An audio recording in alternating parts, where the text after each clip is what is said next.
आप लोगों ने यहाँ से नहीं जाना जब तक यहाँ पर डिप्टी कमिश्नर के ऑफिस से जमील अहमद साहब का जो रिजल्ट है वो अनाउंस नहीं होता। बाकी हल्कों से भी हमारे जुलूस आ रहे हैं, वो तमाम हल्के जहाँ पर पॉलिटिकल इंजीनियरिंग की गई है उन तमाम हल्कों के एक एक वोट को काउंट किया जाएगा। पोस्टल बैलेट्स आ रहे हैं। आप लोगों ने बिल्कुल ये नहीं सोचना कि पीपल्स पार्टी को किसी किस्म का यहाँ पर शिकस्त हुई है। पीपल्स पार्टी जीती है, ये हुकूमत बनाएगी और इनमें से कोई भाई का ऐसा लाल नहीं है जो पाकिस्तान पीपल्स पार्टी को किसी पाकिस्तान में हुकूमत बनाने से रोक सकता है। और दोस्तों साथियों, आप लोगों ने जिस तरह के बार बार कहा जा रहा है, रात को यहाँ पर शरपसंद नासर ने फायरिंग की जिसकी वजह से हमारा एक जाला भी शहीद हुआ। किसी किस्म की फायरिंग, किसी किस्म का लॉ एंड ऑर्डर आपने हाथ में नहीं लेना। हम लोग पुरअमन लोग हैं, हमें अगर मार्च करना पड़ा इस्लामाबाद तक तो हम वो भी करेंगे। हमें मार्च करना पड़ा गिलगित बाल्टिस्तान के तमाम ऑफिसेस का, हम वो भी करेंगे। आपको केकेएस ब्लॉक करनी पड़ी, हम केकेएस भी ब्लॉक करेंगे। हमें एयरपोर्ट ब्लॉक करना पड़ा, एयरपोर्ट भी ब्लॉक करेंगे और डीसी के दफ्तर से तो हम जा ही नहीं रहे।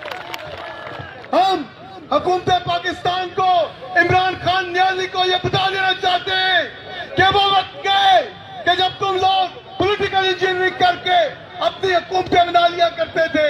गिलगित बाल्टिस्तान के अवाम तुम्हें इस मर्तबा इस चीज की इजाजत नहीं देंगे।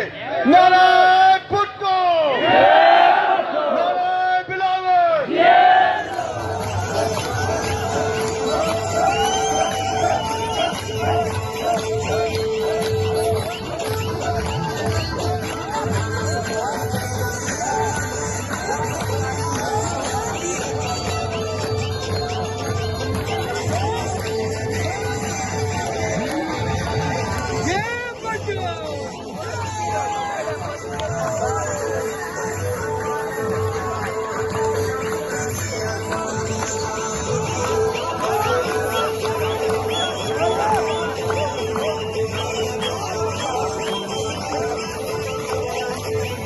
डीसी के दफ्तर के बाद पाकिस्तान पीपल्स पार्टी के कारकुन जो हैं वो इस वक्त धरना और धमाल डाल रहे हैं और उनका मुतालबा है कि जमील अहमद साहब जिनका के जो कि इलेक्शन जीत चुके थे उनका रिजल्ट रोक दिया गया है, उनका रिजल्ट का ऐलान किया जाए।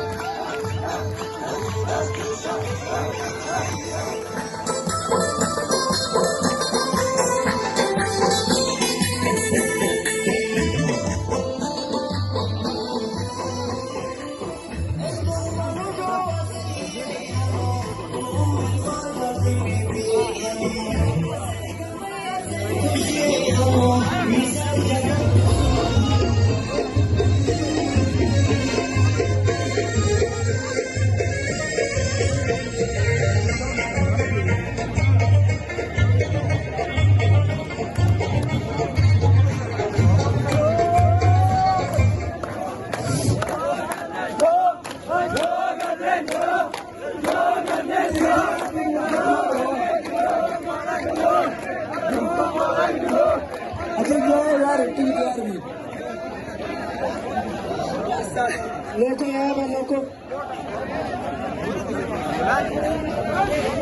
ये दूर दूर तक आपको लोग नजर आएंगे और ये पाकिस्तान पीपल्स पार्टी के नौजवान जो है यूथ उस वक्त डीसी के ऑफिस के सामने धरना देकर बैठी हुई है और मुसलसल किसी किस्म का उनका जज्बा जो है वो कम नहीं हो रहा, कि आप देख सकते हैं।